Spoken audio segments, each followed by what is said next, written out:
Olá, você que gosta, você que ama, você que quer aprender a palavra de Deus. Nós vamos aprender hoje o surgimento da idolatria. Olha que ponto importante. Já deixa o seu caderninho aí, seu lápis, sua caneta, sua Bíblia e o módulo de teologia. Essa matéria, História dos Hebreus, está no módulo 2.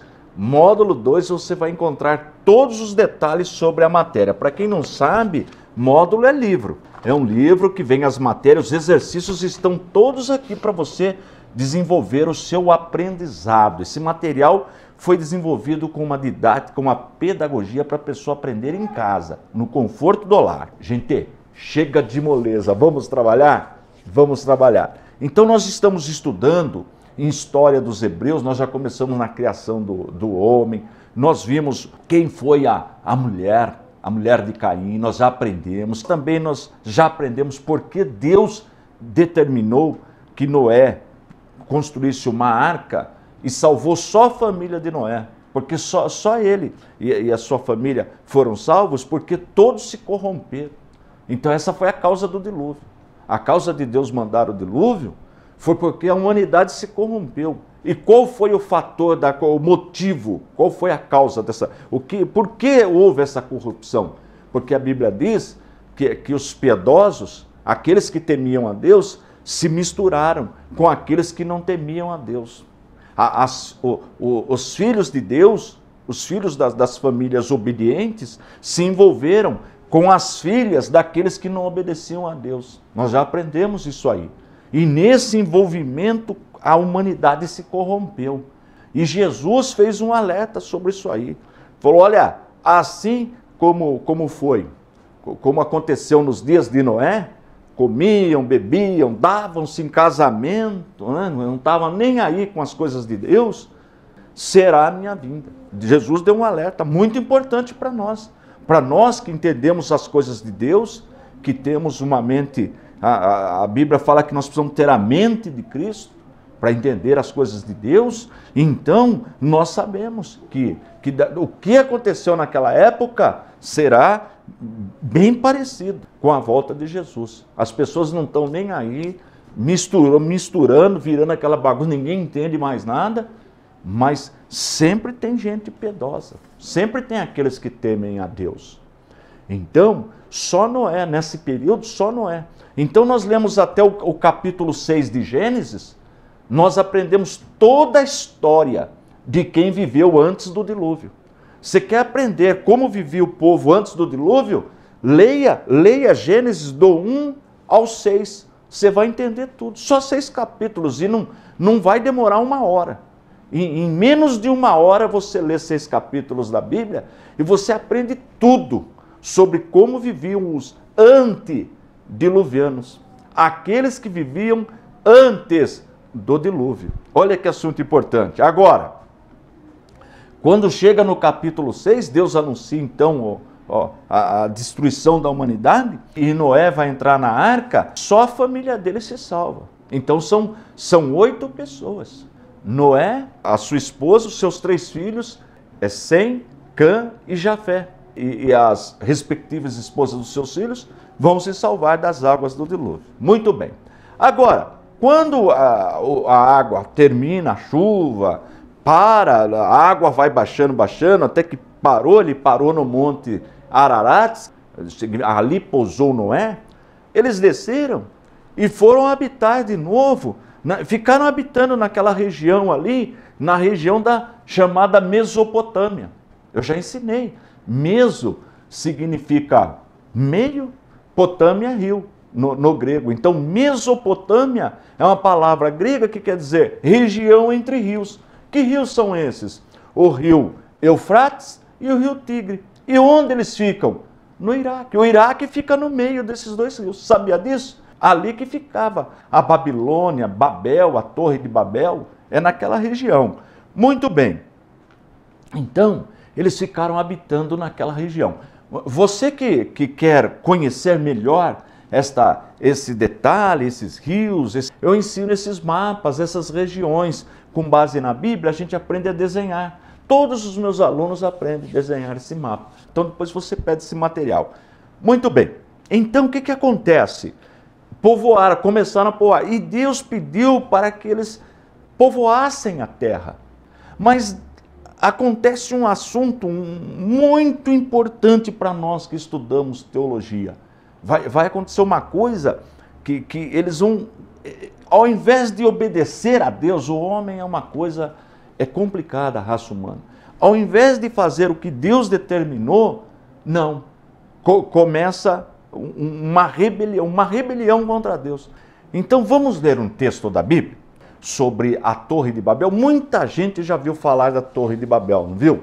Eu tenho certeza que você, independente da sua religião, alguém um dia comentou com você, ou você viu na televisão, ou leu sobre a Torre de Babel, que significa confusão, onde Deus confunde ali a língua, surgem as línguas. Porque até então, a humanidade falava uma única língua. Todo mundo falava a mesma língua.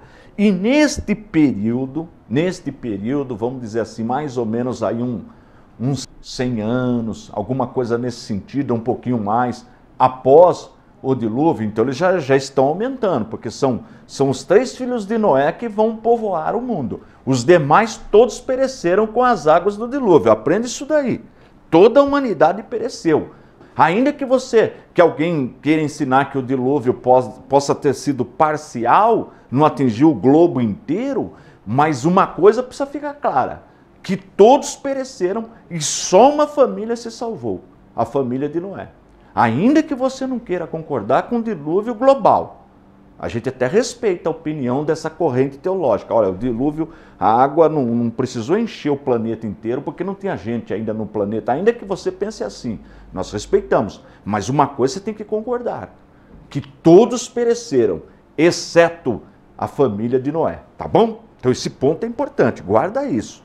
Aí o que acontece? Eles vão povoar a terra. E se você pegar o capítulo 10 de Gênesis, aí você pode pegar aí na sua Bíblia o capítulo 10, você vai ver no capítulo 10 a tabela das nações. No capítulo 10, se você pegar aqui, ó, você vai ver os descendentes de Noé, que vão povoar a terra. E quando chega no versículo 8 do capítulo 10, diz assim o texto: E Cuxi gerou a Nimrod. Este começou a ser poderoso na terra, e este foi poderoso caçador diante da face do Senhor. Por isso se diz, como Nimrod, poderoso caçador diante do Senhor. Olha esse personagem, Nimrod, ele surge aí no capítulo 10. Né? Ele surge aí, descendente de Cã.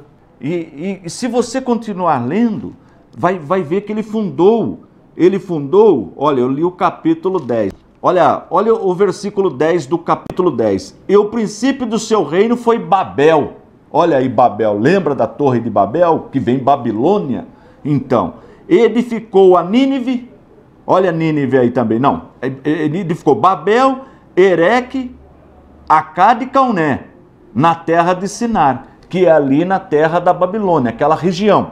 Depois ele percorreu mais ou menos 400 quilômetros, para o norte, e fundou Nínive, que depois vai ser a capital da Síria. Assur foi a capital da Síria e Nínive também. Nínive, Reboteir, Calá e Rezém. Então, ele fez o quê? Fundou a cidade de Babel, mais 3 cidades em torno da cidade de Babel. Depois ele subiu aproximadamente 400 quilômetros e fundou mais 3 cidades. Então a Bíblia fala que este era o reino dele. Então ele era ele era poderoso. Agora, segundo os escritos da Babilônia, o paganismo, as histórias antigas, segundo as histórias antigas que a gente encontra em livros por aí, e os pesquisadores também já demonstraram, ele foi o primeiro homem a dominar o cavalo. O primeiro homem a domesticar, a dominar o cavalo para caça, segundo a história da Babilônia.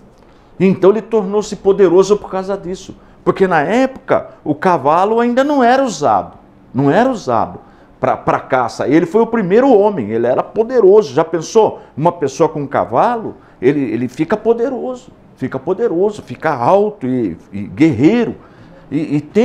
Foi encontrado sinetes, plaquinhas na Babilônia, mostrando Nimrod num cavalo, caçando leão. Olha, com uma lança caçando leão. Então ele era respeitado, poderoso. Ele teve reino de duas cidades famosíssimas da antiguidade: Babilônia, Babel, até então Babel, e Nínive. E segundo a Bíblia nos relata, a gente entende, lendo o contexto, que ele é que comandou essa rebelião contra Deus. Por que a rebelião? Porque Deus pediu que eles se espalhassem, que eles povoassem a terra. Esta foi a determinação de Deus. Ele, segundo a gente entende pelo contexto, que ele foi esse empreendedor da cidade de Babel. Então ele quis fazer uma torre, um quartel-general, uma torre, para não espalhar mais. Deus pediu para espalhar, para povoar a terra, mas ele que já começa desobedecendo Deus. Vamos fazer uma torre para que não sejamos mais destruídos com a água do dilúvio. É só ler o texto. Só que Deus já tinha prometido, Deus não falou que não mais destruiria o mundo com águas, com o dilúvio? Deus já não garantiu isso aí, mas ele era rebelde. Ele não creu em Deus, não respeitava as leis divinas, desobediente, ímpio. Então ele quis fazer uma sede, uma torre, a Torre de Babel, com qual objetivo? Rebelião contra Deus. Porque Deus não mandou povoar, Deus não falou na sua palavra: olha, eu não vou mais destruir a terra com águas do dilúvio. Mas ele não, é teimoso, desobediente, ímpio. Aí o que aconteceu? Deus fez a confusão, confundiu as línguas. Aí ninguém entendia mais ninguém, porque Deus confundiu as línguas. Aí eles tiveram que cada um foi para um canto, porque não se entendiam mais nessa obra desse construtor, desse reino de Nimrod. Olha que coisa tremenda. E aí, olha que ponto que eu vou entrar agora. Até então, nós estudamos o povo antediluviano. Pode ler os 6 capítulos da Bíblia, primeiros capítulos de Gênesis. Você não encontra idolatria. Você não encontra idolatria ali. Olha que coisa interessante. Nós vamos encontrar idolatria só depois do dilúvio. Veja que Josué, 6º livro da Bíblia, o livro de Josué, sucessor de Moisés, olha que texto importantíssimo, que informação importante. Olha só, no capítulo 24 do livro de Josué, anote aí no seu caderninho, depois você confere. Diz assim: então Josué disse a todo o povo: assim diz o Senhor, Deus de Israel, da além do rio antigamente habitaram vossos pais. Esse da além do rio que ele está falando é da Mesopotâmia, lá onde ficava Babel. Aí ele fala: Tera, pai de Abraão, pai de Naor, e serviram a outros deuses. Está vendo? E serviram a outros deuses. Ou seja, o pai de Abraão era idólatra. A família. Diz até uma tradição que Abraão era perseguido quando criança porque se recusava a adorar imagem de escultura. O que a história da Babilônia traz para a gente? Essa história antiga. Que quando morreu Nimrod, quando esse poderoso caçador morreu, eles adoravam essa pessoa, que fizeram uma imagem de escultura dele, do Nimrod, e passaram a adorar essa imagem de escultura. Passaram a adorar. Então, o que nós aprendemos nesse ponto? A idolatria surge exatamente aí. E o povo que viveu antes do dilúvio não era idólatras. Eles eram pecadores, mas não praticavam idolatria. Que matéria importante. Eu gosto muito dessa matéria e eu acho que você está gostando também, porque até aprende cada coisa. Tudo importante para a nossa vida espiritual, para o nosso crescimento, porque a nossa religião, o cristianismo, ele é histórico. Tem começo, meio e terá fim. Não é uma coisa inventada. Está tudo documentado nas Sagradas Escrituras e a ciência confirma tudo também. Olha que importante estudar a palavra de Deus, estudar teologia. Muito bem, mas vamos voltar aqui para o ponto. Eu ensinei que antes do dilúvio não tinha idolatria. E nós vimos em Josué capítulo 24, verso 2, que os pais de Abraão eram idólatras. Que ele vivia numa cidade idólatra, Ur dos Caldeus, Babilônia, tudo ali naquela região. Muito bem.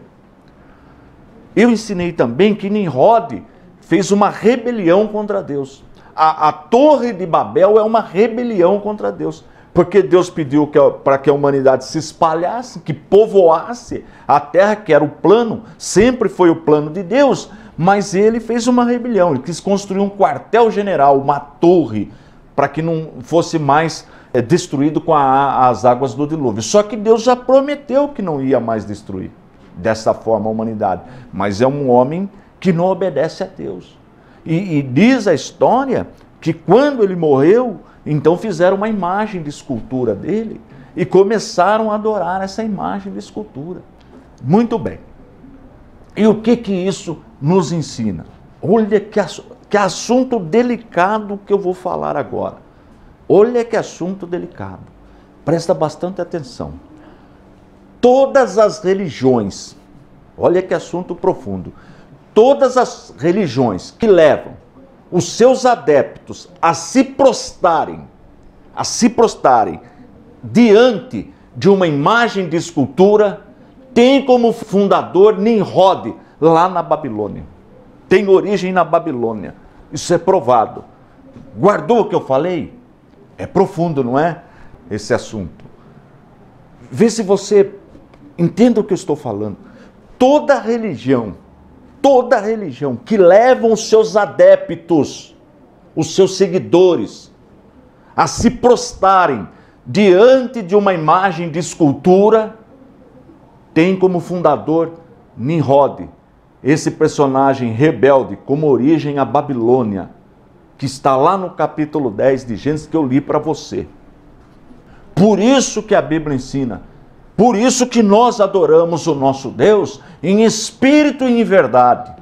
Por isso que essa prática já é proibida nos 10 mandamentos, logo de cara. E os pais de Abraão eram idólatras. Olha que coisa terrível. Você sabia? Eu vou falar um assunto bastante delicado aqui. Entenda bem o que eu vou falar. O pecado de idolatria é pior do que o pecado de prostituição. Meu Deus, eu falei que é correto a prostituição? Não, é pecado terrível também.